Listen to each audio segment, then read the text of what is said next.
Merhaba, bugün size fena halde tanıdık gelecek bir konudan bahsedeceğim.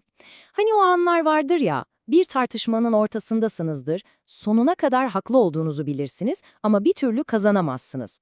İşte filozof Arthur Schopenhauer tam da bu anlar için bir rehber hazırlamış. Konumuz, haklı çıkma sanatı. Eminim bu sinir bozucu durumu hepimiz yaşamışızdır. Kanıtlar sizden yana, mantık sizden yana ama bir bakmışsınız kelimeler ağzınızda düğümlenmiş, kendinizi savunamaz halde bulmuşsunuz. Peki ama neden?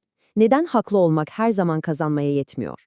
Schopenhauer'e göre cevap insan doğasının pek de gururumuzu okşamayan bir köşesinde saklı. Schopenhauer'ın teşhisi hem çok basit hem de biraz acımasız. Sorun, diyor, bizim doğuştan gelen kibrimiz. Bir tartışmaya girdiğimizde amacımız genellikle gerçeği bulmak filan değil. Asıl derdimiz kendi fikrimizin ne pahasına olursa olsun ayakta kalması. Bu adeta zihinsel bir hayatta kalma mücadelesi.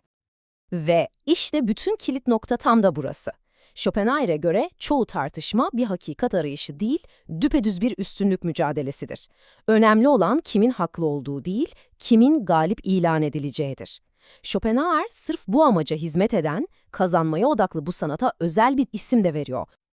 Eristik diyalektik. Kulağa biraz akademik gelebilir ama aslında mantığı çok basit. Gelin bu eristik diyalektiği bildiğimiz o saf mantıktan ayıran o keskin çizgi neymiş ona bir bakalım.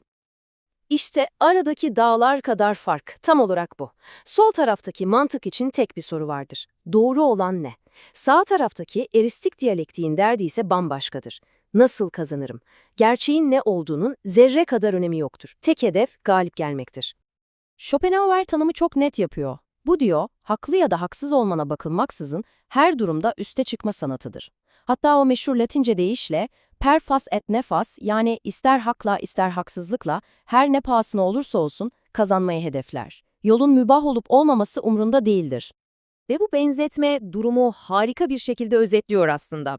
Bir tartışma fikirlerin naifçe paylaşıldığı bir çay sohbeti değil, zekaların, kelimelerin ve hilelerin çarpıştığı bir düello alanıdır. Tıpkı bir kılıç ustası gibi amaç rakibin gardını düşürmek ve son darbeyi indirmektir. Schopenhauer bu tinsel kılıç dövüşünde kullanabileceğimiz tam 38 farklı hile ya da kendi deyimiyle taktik belirlemiş. Şimdi gelin bu hile çantasını şöyle bir aralayalım ve içinden en sık kullanılan, en tehlikeli 3 tanesine yani 1, 8 ve 30 numaralı hilelere yakından bakalım. İlk hilemizle başlayalım. Bu, belki de en sık karşılaştığımız ve en sinsi olanlardan biri. Rakibin küçücük bir iddiasını alıp onu dev bir canavara dönüştürme sanatı. Adı genişletme. Gerçekten de en çok başvurulan ve rakibi en kolay savunmasız bırakan taktiklerden biri budur. Mantığı aslında çok basit. Diyelim ki siz, İngilizler dram sanatında çok iyidir diye bir laf ettiniz. Rakibiniz hemen konuyu genişletiyor. Nasıl, yani müzikte ve operada hiç de iyi değiller diyerek size saldırıyor. Oysa siz sadece tiyatrodan, trajedi ve komediden bahsediyordunuz.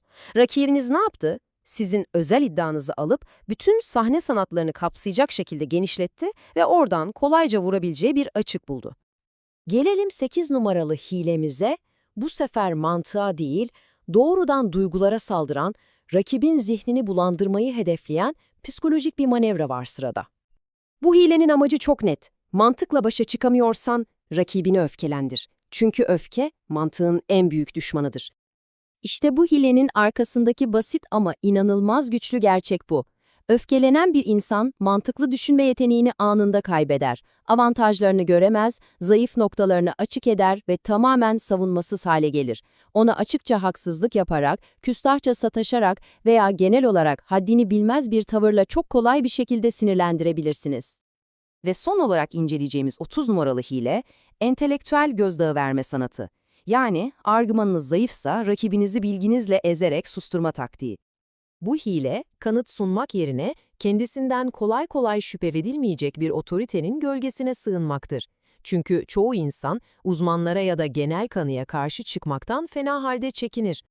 Bunun bir sürü yolu var tabii. Mesela rakibinizin hiç anlamadığı bir alandan bir otoritenin lafını ortaya atabilirsiniz. Çünkü insanlar anlamadıkları şeylere gizli bir saygı duyma eğilimindedir.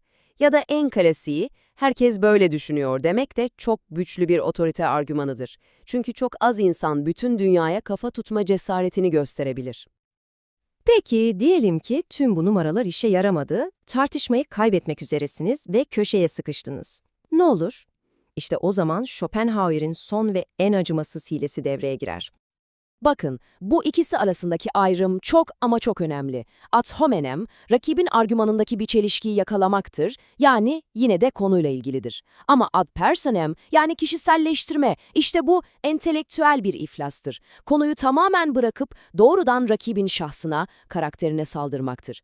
Kısacası hakaret, aşağılama ve kabalıktır. Fikirlerin bittiği, acizliğin başladığı yerdir. Bu noktada aklınıza şu soru gelebilir. İyi de Schopenhauer bize kurnaz ve hilekar olmayı mı öğretiyor? Aslında hayır. Amaç tam tersi. Asıl amaç bu hileleri tanıyıp onlara karşı kendimizi savunabilmek. Bu analizin asıl değeri işte tam da burada yatıyor. Bu taktikleri bilmek, onların kurbanı olmanızı engeller. Birisi size karşı bu hileleri kullandığında artık ne yaptığını anında anlar ve o tuzağa düşmezsiniz. Oyunu bozarsınız. Özellikle kişisel saldırılara karşı en güçlü kalkan şudur: buz gibi bir soğukkanlılık.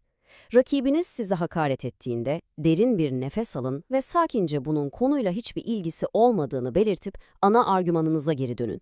Tıpkı Themistokles'in binlerce yıl önce dediği gibi, "Bana vurabilirsin ama önce dinle." Ve belki de en bilgece savunma her savaşa girmemektir. Schopenhauer, Aristoteles'ten alıntı yaparak herkesle tartışılmayacağını söyler. Çünkü 100 kişiden belki sadece biri gerçeği kendi egosunun önüne koyabilecek olgunluğa sahiptir. Geri kalanı 99 kişiyle tartışmaya girmek zaman ve enerji israfıdır. Bazen en iyisi onları kendi fikirleriyle baş başa bırakmaktır. Sonuç olarak Schopenhauer bize acı bir gerçeği gösteriyor. Tartışmalar sandığımız gibi her zaman saf bir hakikat arayışı değil, çoğu zaman birer ego savaşıdır. Bu tinsel kılıç dövüşünün kurallarını artık biliyorsunuz. Şimdi seçim sizin. Bu arenada sizin silahınız ne olacak? Rakibi alt etmeye odaklanmış zekice hileler mi? Yoksa ne pahasına olursa olsun gerçeğe sadık kalan sakin bir akıl mı?